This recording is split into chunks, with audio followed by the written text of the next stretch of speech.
എന്ന് പറഞ്ഞാൽ കറുകപ്പുല്ലിന് പറയുന്ന പേരാണ് എന്ത്? ദുർവ. ഗണപതിക്ക് പ്രിയുള്ളതാണ് കറുകപ്പുല്ല്, കേട്ടിട്ടില്ലേ?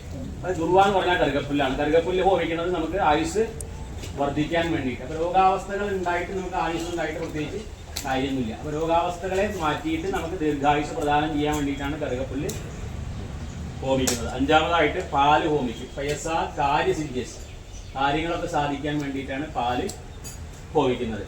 ആറാമതായിട്ട് അജ്യം സർവാർത്ഥ സാധനം. ആജ്യം എന്ന് പറഞ്ഞാൽ നെയ്യിന് പറയുന്ന പേരാണ് എന്ത്? ആജ്യം. നെയ്യില്ലാണ്ട് നമുക്ക് പൂജയോ ഹോമൊന്നും ചെയ്യാൻ ആരെക്കൊണ്ടും സാധിക്കില്ല. കാരണം എന്താ വെച്ചാൽ ദേവന്റെ ഭക്ഷിയായിട്ടാണ് നമ്മൾ എന്ത് കൊടുക്കുന്നത്? നെയ്യ് ഹോമിക്കുന്നതും. നമ്മൾ ഒരു ഭഗവാനെ നിവേദിക്കുകയാണെങ്കിൽ അതിൽ തുള്ളികൾ നെയ്യ് ഒഴിച്ചിട്ടാണ് കൊടുക്കുക. ഉപസ്കരണം എന്ന് പറയും. അതിലുള്ള വിഷാംശങ്ങളെ നീക്കാനുള്ള കഴിവ് എന്തിനുണ്ട്? നെയ്യിനുണ്ട് എന്നുള്ള.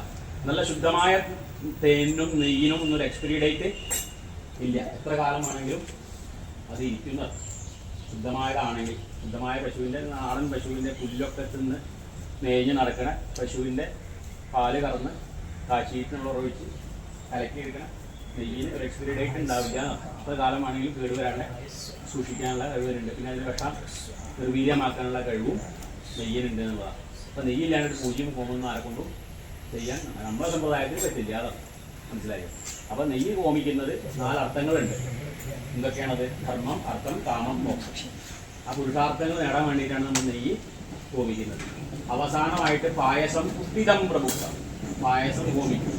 ദേഹത്തിനും മനസ്സിനൊക്കെ ഉറപ്പ് ബലം കിട്ടാൻ വേണ്ടി. അതാണ് ഓരോ ദ്രവ്യത്തിൻ്റെയും ഓരോ ഫലങ്ങൾ. നിറ്റമൃതവള്ളി എന്നോട് പറയാം. നിറ്റമൃതവള്ളി, പേരാലിമുട്ട്, എള്ള്, കറുകപ്പുല്ല്, പാല്, നെയ്യ്, പായസം. 7 ദ്രവ്യങ്ങളാണ് ഹോമിക്കാനുള്ളത്. ഓരോ ദ്രവ്യത്തിൻ്റെ ഫലം. നിറ്റമൃതവള്ളി ഹോമിച്ചാൽ രോഗങ്ങൾ ശമിക്കും. പേരാലിൻ്റെ മുട്ട് ഹോമിച്ചാൽ വ്യാധികളെ ശമിപ്പിക്കാൻ വേണ്ടിയിട്ടാണ് പേരാലിൻ്റെ മുട്ട് ഹോമിക്കുന്നത്. എള്ള് ഹോമിക്കുന്നത് അരിഷ്ടതകളെ കുറയ്ക്കാൻ വേണ്ടിയിട്ടാണ്. കറുകപ്പുല്ല് ഹോമിക്കുന്നത് രോഗാവസ്ഥകളെ മാറി നമുക്ക് ദീർഘായുസ് പ്രദാനം ചെയ്യാൻ വേണ്ടിയിട്ടാണ് കറുകപ്പുല്ല് ഹോമിക്കുന്നത്. 5ാമത് പാല് ഹോമിക്കും, കാര്യങ്ങളൊക്കെ സാധിക്കാൻ വേണ്ടിയിട്ട്. 6ാമത് 4 അർത്ഥങ്ങൾ, പുരുഷാർത്ഥങ്ങൾ നേടാൻ വേണ്ടിയിട്ട് നെയ്യ് ഹോമിക്കും. അവസാനം ദേഹത്തിനും മനസ്സിനൊക്കെ പുഷ്ടി ബലം കിട്ടാൻ വേണ്ടിയിട്ട് പായസം ഹോമിക്കും. ഇതാണ് 7 ദ്രവ്യങ്ങൾ ഹോമിച്ചാലുള്ള ഫലം. ശിവനാണ് അതിൻ്റെ ദേവത. ശിവനെ പൂജ കഴിച്ച് ശിവന്റെ ത്രയംബകം ജിരണ ഹോമങ്ങൾ നമ്മൾ ചെയ്യാം. അതാണ് അവിടെ തുടങ്ങുന്നത്. പിന്നെ ഇവിടെ ഉള്ളത് നവഗ്രഹങ്ങൾ. നവഗ്രഹം എന്ന് പറഞ്ഞാൽ, നവെന്ന് പറഞ്ഞാൽ 9 ഗ്രഹങ്ങൾ. ആദിത്യനാണ് പ്രധാനം. ഗ്രഹങ്ങളിൽ പ്രധാന ആരാണ്? സൂര്യൻ, ആദിത്യൻ. ആദിത്യൻ, അങ്കാരകൻ. റൈറ്റ് സൈഡിൽ ഓരോന്നിങ്ങനെ തൊട്ട് കാണിച്ചു തരാം, അപ്പോൾ വേഗം മനസ്സിലാവും. സെൻട്രലായിട്ട് ഇത് ആദിത്യനായിട്ടാണ് ഇവിടെ പൂജ കഴിക്കുക.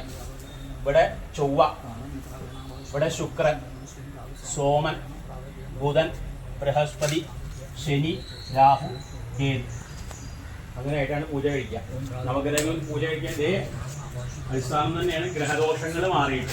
ഞാൻ നേരത്തെ പറഞ്ഞു, ഓരോ പൊസിഷനിൽ ഓരോ ഗ്രഹങ്ങൾ സഞ്ചാരം ഉണ്ടാകുമ്പോൾ നമുക്കതിന് ഗുണവും ഉണ്ടാവും, ദോഷവും ഉണ്ടാവും. അപ്പോൾ ആ ദോഷഫലങ്ങളെ മാറ്റിയിട്ട് നമുക്ക് നല്ലത് പ്രദാനം ചെയ്യാൻ വേണ്ടിയിട്ടാണ് നവഗ്രഹ പൂജ, നവഗ്രഹ ഹോമം, നമ്മൾ ഗ്രഹശാന്തി ചെയ്യുന്നതിന് വേണ്ടിയിട്ടാണ്. അതിൻ്റെ കാഠിന്യം, ആ പൊസിഷൻ മാറുമ്പോഴുള്ളതായ ദോഷങ്ങളെ ശമിപ്പിക്കാൻ വേണ്ടിയിട്ടാണ് നവഗ്രഹ പൂജ ചെയ്യുന്നത്, ഹോമവും നമ്മൾ ചെയ്യുന്നത്. മനസ്സിലായി? ആദിത്യനാണ് അതിൻ്റെ പ്രധാന ദേവത. ആദിത്യനാണ്. ഒരു ഗ്രഹത്തിന് മാത്രമായിട്ട് നമ്മുടെ സമ്പ്രദായത്തിൽ പൂജ കഴിക്കില്ല. ചില ജ്യോത്സ്യന്മാർ പറയും ഇന്ന ഗ്രഹത്തിന് ശാന്തി ചെയ്യണം, ചൊവ്വൻ്റെ മാറ്റമുണ്ട്, അപ്പോൾ ചൊവ്വയ്ക്ക് മാത്രമായിട്ട് പൂജ കഴിക്കണം എന്നൊക്കെ പറയും. ചൊവ്വയ്ക്ക് മാത്രമായിട്ട് പൂജ കഴിക്കൽ പതിവില്ല. കാരണം മെയിൻ ആളാരാണ്? ആദിത്യനാണ്, സൂര്യനാണ്.